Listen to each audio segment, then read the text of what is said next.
We are just like a week out from the election, and Donald Trump is apparently, like, he likes to whine about a lot of things, but what he's whiniest about is that so many Americans are so obsessed with this tiny little insignificant pandemic that has only killed 220,000 or so people and rising every day. Yeah, he's whining at his rallies, he's whining on social media, tweeting literally this morning, the fake news media is writing COVID, COVID, COVID all the way to the election. Losers. I don't know if that's, as Tommy Viator predicted that, or guessed that that's his Marsha, Marsha, Marsha, and he thinks that's a recent reference, or if Russia, Russia, Russia worked for them on Fox News, and so now they're just doing it for literally everything. That might be it. Because he also tweeted, cases up because we test. A fake news media conspiracy. Many young people who heal very fast, 99.9%. Corrupt media conspiracy at all-time high. On November 4th, topic will totally change. Vote. In terms of the election, he's making a connection between when the election is over, people will be talking about something else. But he actually makes a connection between the coverage and the election more explicit when he attempts to imply that media coverage of the pandemic might be a violation of election law. He tweeted, we have made tremendous progress with the China virus. The fake news refuses to talk about it this close to the election. COVID, COVID, COVID is being used by them in total coordination in order to change our great early election numbers. Should be an election law violation. So I don't know, maybe this is going to be the thing that makes him say that the early vote isn't valid or something. The media covering the pandemic is a violation of election law, according to the president of the United States.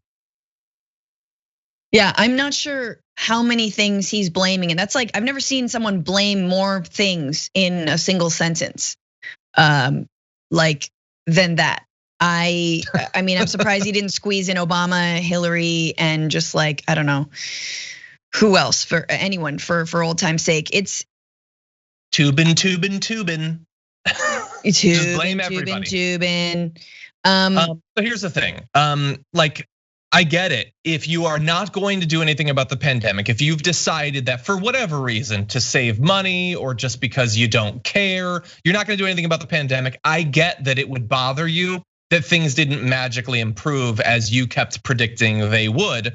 But I'm gonna keep covering it. The media is gonna keep covering it because what do you know? The pandemic is getting really bad again. Let's take a look at this graphic. David Dole on Twitter read that one. That third peak of the first wave is looking mighty like the second one right now. And in fact, over the weekend, the US set a new record for new cases averaged over a 7-day period at nearly 69,000. The previous high, 67,000, was set all the way back in July. When you look around the country, you see news like this. Utah's hospitals are preparing to ration care as a record number of coronavirus patients flood their ICUs. And let's be clear about what is happening here. They're going to be potentially, if this gets approved, patients who are like, they have COVID, they're in ICU, they're getting like even worse. If they're receiving intensive care and they're not improving fast enough, they're gonna be moved out.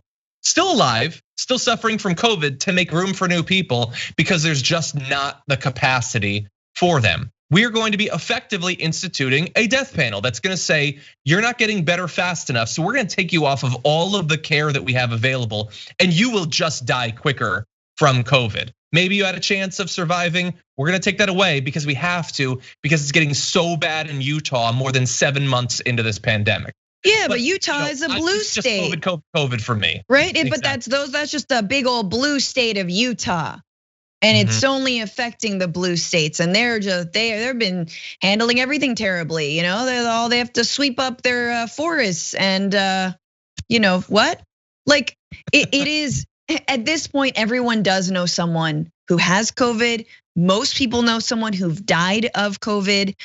It is incumbent upon us going forward to make sure that COVID continues to not be politicized, because no matter what happens in November, we know, and what happens on election day in a week, we know it'll continue to be politicized. But for our lives, for our families, for our friends, for our ability to like leave our homes, go somewhere, visit them, we need to make sure, because again, I can't imagine if Biden wins, the kinds of dangerous rhetoric that Fox News and Trump will still traffic in, trying to politicize this while people are straight up dying and having care rationed for them. I mean, we saw those images in Italy, right? I mean, we've seen them here, but people are just wheeled into the waiting rooms. People are wheeled into, and are just left on their own, right? Like, these are scenes of contagion. This is not a movie. This is our life right now.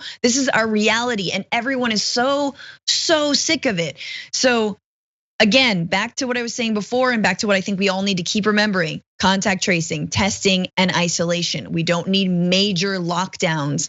But on top of that, hey, how about a little bit of unemployment relief? How about maybe all of the giant corporations and millionaires and billionaires who got tax breaks from this pandemic?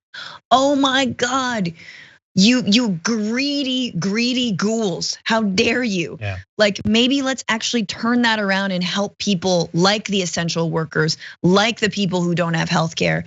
I mean, like, y'all, we're setting up for a major transformational moment. I truly believe if we get through this, our chances of passing something transformative when it comes to healthcare are really high. We just have to keep the pressure on. Yeah. Everything that Francesca just said is 100% right, and that's day one of Stakes Week is the pandemic. Because if you think that Trump is going to take the pandemic more seriously if he wins next Tuesday, I mean, yeah, I got an imaginary ventilator I can sell you. If you think that Mitch McConnell is going to suddenly care more about providing aid, I don't know what to tell you. They don't care. They don't care. Like, if he gets reelected, we could be seeing 1,000, 2,000 Americans die a day in 2022 for all we know. If we're lucky enough to not get hit by a second pandemic concurrently, we will still be being affected at 1,000 Americans a day for as long as you can imagine, because they will never do anything. They will literally never do anything at the national level. They will tell Republicans at the state level not to do anything because that is the ground they've staked out. They're not gonna change at this point. The stakes couldn't be any clearer. We are talking about minimum hundreds of thousands of additional lives lost already after the tragedy we've already experienced, possibly millions. That's what we're gonna have, okay? Those are your stakes in terms of the pandemic. Like, what's the strategy? Their healthcare strategy at this point is just let enough people die so that we don't have to provide healthcare to everyone. They'll just be, we'll just be missing like 5 to 10 million of us, and then we can get healthcare. Cool. Like, if is that the strategy? Just say it. That's the strategy. I mean, Mark Meadows effectively said it. We're not gonna control this. We're just gonna have therapeutics. Get sick and then hope that you get some sort of derivative of the monkey medicine. Like, and you're not going to. You're just not going to. That is the strategy. We have been left out to die. This would be like if, like, you're in the movie Armageddon, the asteroid's coming, and they give a press release. They're like, okay, so we have advice. There was this plan to send a bunch of deep sea miners up there, but honestly, that just seems really expensive, and we got to think about our 401ks. So everybody duck and cover. That's where we're at right now, effectively. Get below your desk for when the asteroid hits. That's I love how you're like taking the most outlandish end of days movie. I'm like Contagion. You're like Armageddon, we gotta like send that team up there. First of all, this administration is the Steve Buscemi of Armageddon. They got space mania. They're shooting everything up. They're like, it doesn't matter anyway, and everyone else is like, there's a chance. Trump's got space madness, definitely. I really hope that. Sorry. Now I just want to see Biden singing, I could stay awake just to hear you breathing through a ventilator. Okay, I'm done, I'm sorry. Oh my God, I wondered if you were gonna go to some sort of ventilator mask thing. Anyway.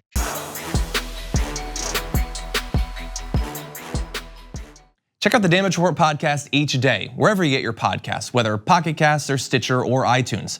You can join me as I give you the news and stories you want, with a range of co-hosts and interview guests jumping in on the fun each day. Again, that's the Damage Report, wherever you get your podcasts. And if you get them at iTunes, don't forget to rate and review. Sometimes I'll read them live on the show.